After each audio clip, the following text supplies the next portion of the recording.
So, good morning. Hi. So you're Nissa, That's right. okay, and I'm Richard. I'll be your nurse practitioner today. Okay. And so, what brings you here today? Well, I don't have a therapy, I don't have a therapist anymore because it kind of went badly in my last one, so I guess they recommended I come talk to you. Okay.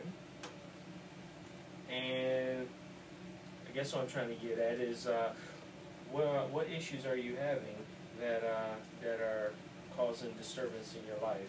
Well, I'm not really having any issues. It's just that, the therapist I had before, they totally overreacted and they said I couldn't come back there anymore, which was really hurtful to me, I think, and not very professional, I think. Okay. Can you tell me a little more about that situation?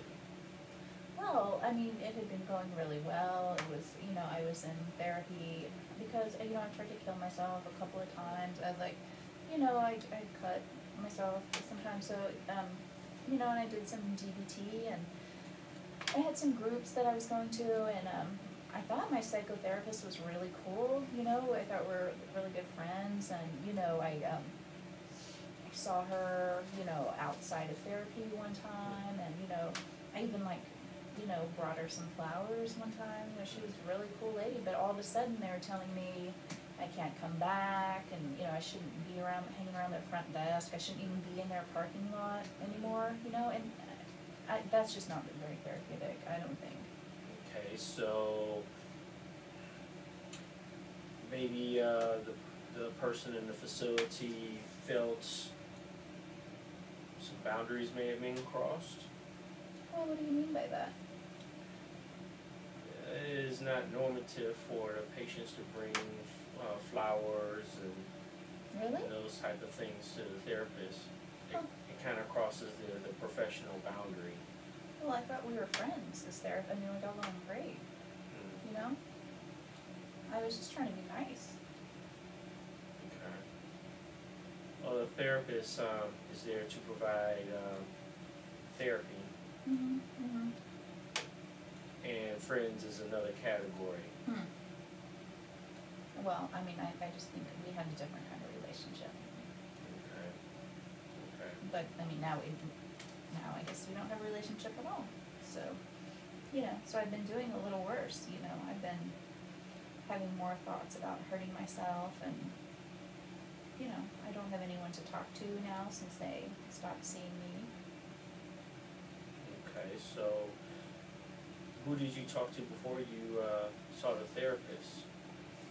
Before that, I was in a research study, for studying, people with mental illnesses, I guess, who wanted to do some DBT, and that was really great, I did months and months of DBT with them, yeah, and they were pretty awesome, but, again, I mean, it's weird this happens, but, once the program was over, it's like they weren't that interested, in seeing me anymore. So I kinda, after that ended, I was almost worse off than when I started, I started cutting myself again, and I don't know, I mean, it was almost not worth it, I guess. So you said you were worse off. After, yeah, So for can sure. you describe that a little bit? Describe being worse off? Yes. Well, I just feel really alone. I mean, I haven't really had anyone in my life that I could talk to, at all, and I mean, even when I was a kid, I didn't really have close family or anything like that, there was nobody around, so I just been feeling worse, and feeling, I don't know, I mean, it just helps to cut though, I mean, it helps to, that kind of makes me feel calmer, especially when I don't have a therapist that I can go and, talk to about stuff like this. So you said that you felt like this for a long time, Yeah, since your always, childhood. Yeah. Was there any precipitating events? Well, I don't know, that wasn't a car accident or anything like that. I mean, I think it was pretty normal childhood, I guess. I mean, I don't know. I mean, what's normal? Normal is usually having a life that is not involving self-harm. Oh, well, So, I think a lot of people self-harm, don't they? No, I mean, I know some people who do. I've always done it. It's just, it's helpful to me. Okay, when you say always, can you Yeah. be a little more specific? Mhm. Always since when? Maybe middle school, I guess. Yeah. Okay. Probably 6th, 7th grade. And then before middle school you did? Right, no, that's true. Hmm. Yeah. Yeah, I didn't. So I'm just curious on why before middle school you didn't, and then when you went to middle school you did. Mm-hmm. It just seems like there was something there. Yeah, I mean, yeah, I guess there could be something there. Maybe I just got older, you know, and got kind of like tired of how I was feeling and wanted to try, you know, feeling better, I guess. You also were expressing loneliness, Yeah. like long-term loneliness. Yeah. Was there a point in time when you felt that you had support either from friends or family, and then it suddenly wasn't there anymore? Yeah, I guess so. I mean, When was that time? well, I mean, I had one teacher, you know, who was, you know, kind of like you are, kind of talking to me about what might be wrong, you know, with me when I was in school. And he said, like, some of the things I'd experienced were, you know, abuse, but I don't know if that's true, right? Abuse. Well, That word means many different Yeah, things to right. different people, so I was wondering if you could define it for me the way you understand it. well, I don't know if I agree, really. I mean, I think they're pretty fine. I mean, I think, you know, no one has a perfect childhood, but, well, I mean, you know, when I would come to school without lunch, sometimes this one teacher sometimes would notice, like, I didn't have food, and also, you know, one time I was hurt, you know, like I'd hurt myself at home, and I had, like, my wrist was really hurting me, and it was really swollen, and, you know, this teacher, he just, like, he thought my family should take me to the doctor, you know, and, which it wasn't that big of a deal. It was not that big of a deal, and I wasn't that hungry even. I don't know. I don't remember what we're talking about. And how old were you at the time when you were, I guess, having these discussions with this teacher and then had this apparent wrist injury? I was about 8. Like, yeah, I was 8 when I hurt my wrist like that, yeah. Okay. So I'm trying to think, 8 years old is around 2nd, 3rd grade, right? Yeah, I think so. Yeah. Okay. Yeah. And then middle school starts, what, 6th, 7th grade? Yeah, that's right. True. Okay. So a few years after that, maybe you still had some type of interaction with this teacher, and then suddenly.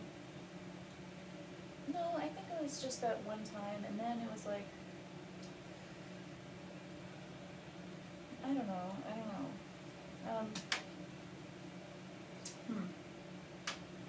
Well,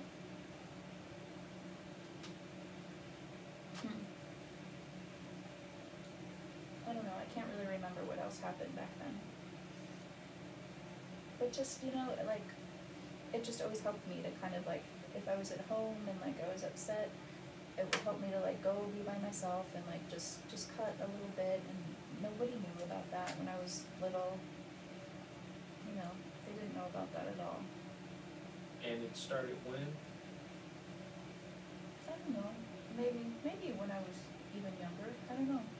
Yeah. Maybe, I think it started, like, maybe after my mom's boyfriend moved out of our house. Yeah, I think around then. So your mom's boyfriend. Can you Maybe. tell me a little about him? Oh, he was okay. He was really nice to me. He would, you know, he paid more attention to me than, like, and he always made sure, like, I had food, or, like, he would give me money so I could buy food, you know, buy lunch at school if, like, my mom didn't know, you know, forgot or whatever. Yeah, and he would spend time with me, and it was pretty cool, but you know, like after that teacher got involved, he left and they had a big fight and, you know, yeah. But it was So, kind of like my fault that he left and, your fault. yeah. Yeah, yeah. I think my mom's still mad about that, actually. Yeah, that's what I, you know. That's a big statement to make. How can it be a minor child's fault that a mate leaves the parent? Can you elaborate on that?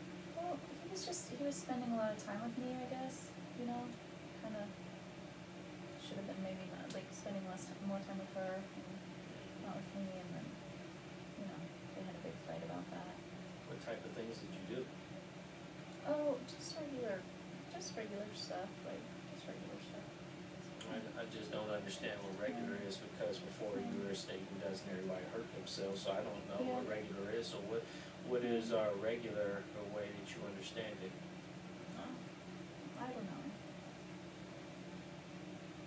Let's talk about something else. Let's talk about something else, like, are you gonna give me medication while I'm here? Well, we're trying to discover what the root cause is. Oh.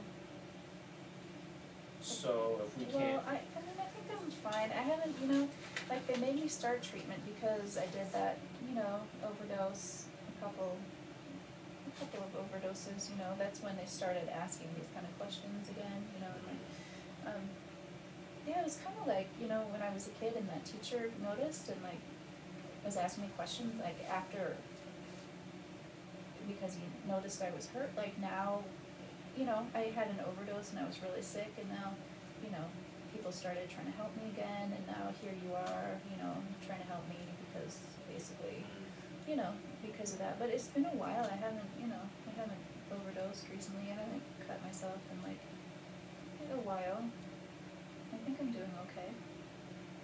Do you think this will work out for treatment for us? I'm still trying to get to, Am I going to be able to see you again? we'll have sessions, Mm-hmm. and we will schedule those. But while we're sitting here right now, Mm-hmm. it would just help me if I had more background. Mm. I understand. I'm still kind of focused on what caused. What was this person's name? Steve? What caused Steve to leave?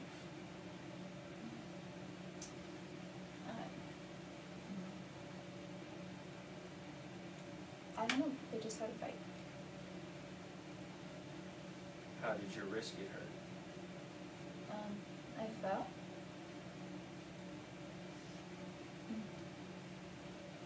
Yeah, I fell. And they kind of like thought that was my mom's fault, but it wasn't. Okay. And when Steve left, Mm-hmm. you felt. I didn't have anyone to pay attention to me anymore, you know what I mean? You said some time ago that at one time you felt like people were with you, and then you felt abandoned. Yeah, that's exactly right. You're totally right. Okay. Yeah, every time, like, you know, with the stupid, you know, who didn't want me out there waiting at their desk anymore, or even coming to even the parking lot anymore, like it's a public place, right? You know? Yeah, why are they always abandoning me? It's like just as soon as I have someone that seems interested, they just start putting up these walls. I don't understand that.